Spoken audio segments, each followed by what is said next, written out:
Lovelies, welcome back. If you are new here, my name is Bola and I'm the host on this channel. If you are returning, thank you for coming back. Today we'll be discussing a very interesting topic because I've been getting a lot of questions. People asking me, can I bring my boyfriend to the UK? Can I bring my partner to the UK? Can my spouse come with me to the UK? Of course.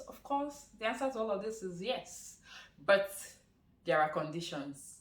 Okay, if this is something you want to know much more about, please definitely keep watching. Let me start with the boyfriend, girlfriend, paro. If you have not yet subscribed, please hit the red subscribe button. Give this video a thumbs up already, because you can see that this beautiful face is going to give you gem of information. Okay, that's just on the lighter notes. Jokes apart, let's get to business. So, can I bring my boyfriend to the UK? Yes, but the conditions are kind of simple to follow. You just must be willing to follow it. The first question is, are you sure that that boyfriend of yours is committed to you? Because if you're bringing your boyfriend to the UK and he gets here and he dumps you and goes away with somebody else, what story do you want to tell? And the situation is, bringing your boyfriend to the UK is that you guys have a legal document that proves that you are in partnership. So what this means is you must provide a legal document that will state that you guys are in partnership with each other. You have a joint or a combined understanding. And another challenge with that is, whatever you do, you must have it at the back of your mind that your boyfriend's visa or your partner's visa is dependent on your own visa. So your COS covers for the both of you, but if that person gets into trouble, it's going to have it's going to backfire and it's going to have an effect on you. So whosoever you are bringing into the UK with you must be somebody that you are on the same page. You have both sat down, you have talked about it, you have discussed about it, that okay, we are going into a strange land, you must be there for me. You cannot afford to go there and mess things up and, make life difficult for me, because the last thing you want to experience is having a difficult partner here in the UK. You can imagine going to work from morning, you had issues at work, you want to come back home and find somebody to talk to relieve it with. So if that person is not in the best position, so what's the point of bringing them to the UK with you? And aside from that, you could have issues with them, and those issues can get to you, and you go to work and you make mistakes, and the mistake can be very, very costly, that it can cost you your job. So you must think about it well, you must talk about it, you must pray about it before you make your final decision on whether you want to bring man or whoever, whether you want to bring somebody to the UK with you. This place is a very, very funny place because everything here has backings. It has legal backings to it. There is law for everything. Like, this is a country that works. The rules and regulations are very, very effective. So you must be willing to abide by those rules and by the regulation. So think about it, think it through before you make that decision. Now let's talk about those who are married, and we know that they are married. Like, you both know that you are Mr. and Mrs. Lagbaja, and you know that you are in a marriage, not in a conditional contracted union. So if you know that you are married and you have your spouse coming into the UK with you, this particular part is going to be for those who are yet to have children. It's just you and your spouse. Yes, you can come into the UK with your spouse. Why not? What you just must put in consideration is you must save up for it. You must have enough money to make your first few months of arrival in the UK a comfortable one for yourself and for your spouse. This is the reason why I'm saying this. Coming into the UK, for the sponsor, the sole principal applicant, you'll be coming in on a visa that is sponsored by your employer. And on this visa, you will be entitled to an accommodation that is being paid for by your employer. So that means that you as a person, you have an accommodation to yourself. So what you must figure out is an accommodation for your partner. So it's either you put your partner in Airbnb or you put your partner in an hotel, which is why you have to save up enough money for that. So that While you are in the hospital accommodation and you are preparing for your OSCE, your partner is an adult. So he can take care of himself. He doesn't have to, stress you to cook and bring food for him wherever he is. He can take care of himself. And another good thing is once your partner gets into the UK, because of your visa that covers for him, he is open to work for as much as he wants. So the dependent visa gives that luxury of financial liberation for the partner. So your partner can start work immediately he gets into the UK as long as he has his valid visa approval. Okay, guys, I'm sorry I got distracted. So I was saying that your dependent has enough hours of time to work, so you can work for as much as possible. And since your dependent is an adult, so he can start work immediately you get into the UK while you are preparing for your OSCE exams. All he just needs is valid visa approval on his passport. That is what he needs. And by the time he gets his BRP, it makes it much more easier for him to get more options of jobs to do.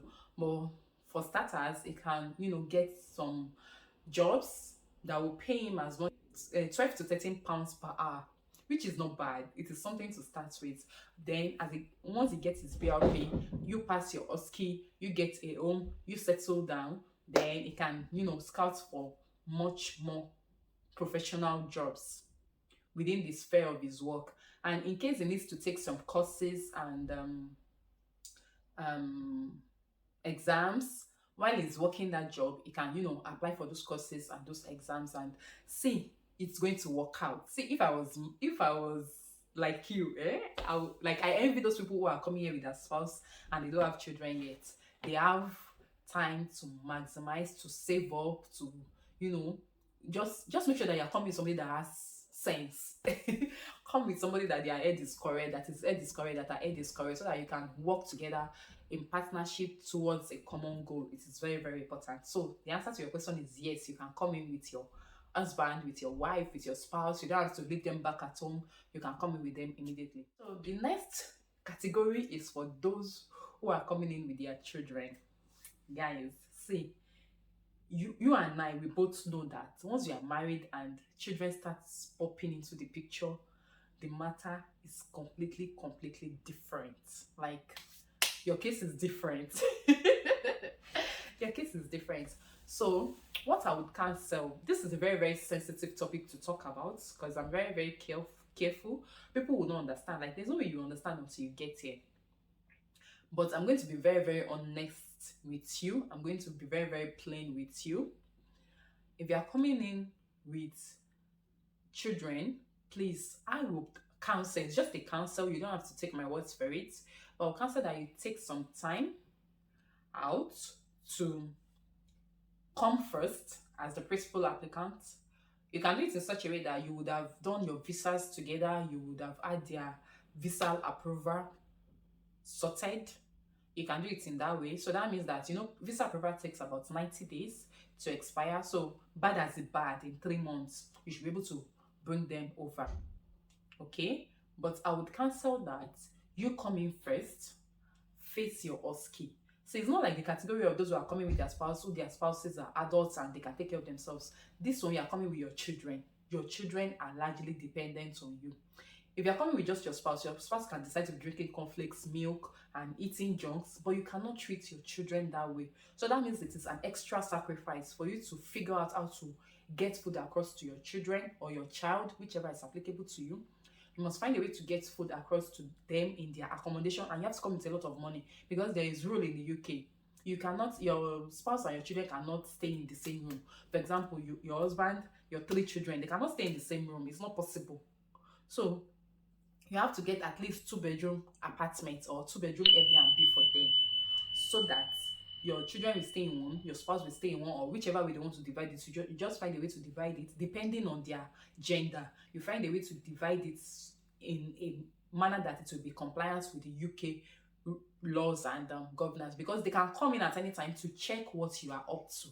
It happens. They visit houses and check if the children are well taken care of, to check. See, Let me not even go into all those details. So you must be ready to abide by the laws, the rules, and the regulation. So you must firstly have enough money that will get the accommodation sorted. Then you now start with the stress of having to cook for them, carry the food to them in their accommodation, or you find your way to their accommodation so that you go there, you cook for them. You have OSCE to do. Don't forget that. You may be lucky enough, I don't want to say unlucky, you may be lucky enough to have an employer that will start you on a band 3 or band 4 job immediately you get into the UK. So you have your band 3 or band 4 job to attend to, you have your, what's it called? You have your OSCE to prepare for, then you have your family to take care of. That is a whole lot. And trust me, guys, you don't want to fail your OSCE more than once. Like, I mean, you want to pass your OSCE at once, and in case you have any issues, you don't want to do your receipt more than once.